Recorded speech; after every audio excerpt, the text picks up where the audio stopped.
Kung si Guinevere na pinsan ni Jennifer ang katapat mo sa XP mga idol, ganito lang kasimple ang gawin mo para hindi ka malugi sa kanya. Sa early focus ka muna sa pag-last hit ng minions para maunahan mo siyang mag-level 2 at kapag nag-back na siya kasi alam niyang malapit ka ng mag-level 2 punta ka kaagad sa crab farm para ikaw unang makakuha ng XP crab kasi napaka-importante neto sa early pa lang.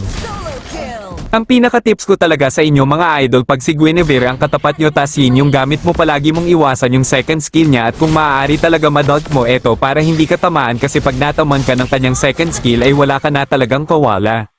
Kagaya kanina nataman niya ako ng second skill at kung may ulti na siya nung mga oras na yun panigurado patay na ako. Dito dumalaw na sa akin yung mage namin na si Selena pero hindi tumama yung unang pana niya pero dito sa pangalawang pana ay tatamaan na siya kaya ang mangyayari mabibigyan ni Selena yung Guinevere at isa na yung magandang advantage natin para sa early game. Kapag si Guinevere talaga ang makakatapat mo sa lane mga idol, paunahan na lang talaga kayo sa paggamit ng skill at combo kasi pag naunahan ka din ni Guinevere ay hindi ka na makakagalaw kasi sobrang sakit din talaga ng kanyang damage. Basta tandaan mo lang mga idol, yung una mong iwasan na hindi ka tamaan ay yung second skill niya kagaya dito tingnan nyo gagawin ko naka-prepare na talaga yung second skill ko kasi alam kong anumang oras ay tatalon siya kaya kapag nangyari ito at hindi ako tamaan ay sigurado siya yung mabibigyan ko ng aking combo.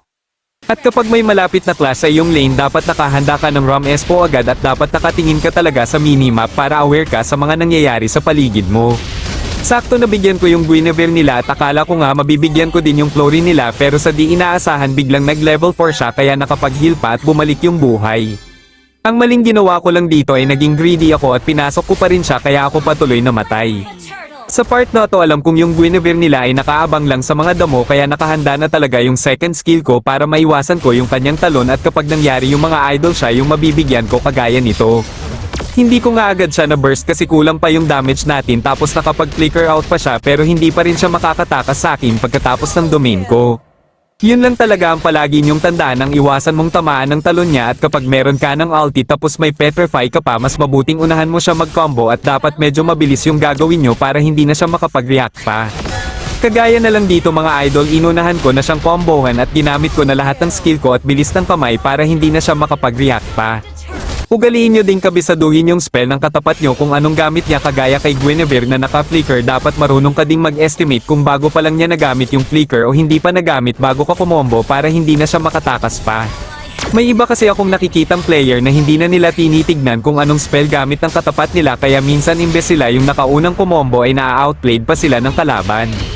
Dapat kasi hindi pa nagsisimula yung laro ay kinakabisa mo na yung mga spell na ginamit ng kalaban bawat isa sa kanila para pagka-start ng game at may mga clash na mangyayari alam mo na sino uunahin. Kaya hanggang doon na lang muna ang aking voice over mga idol at sana may natutunan kayo sa tips and tricks natin ngayon kalaban si Guinevere sa XP lane gamit si Yin. Pero disclaimer lang mga idol, hindi ako pro Yin user, isa lang akong hamak na small content creator at gusto ko lang ibahagi sa inyo ang mga natutunan ko kay Yin base sa aking experience at kung may natutunan man kayo baka naman mag-iwan ka lang ng follow, like and share kung gusto mo pang makakita ng mga tips and tricks gamit si Yin at kahit mga highlight gameplay. Maraming salamat.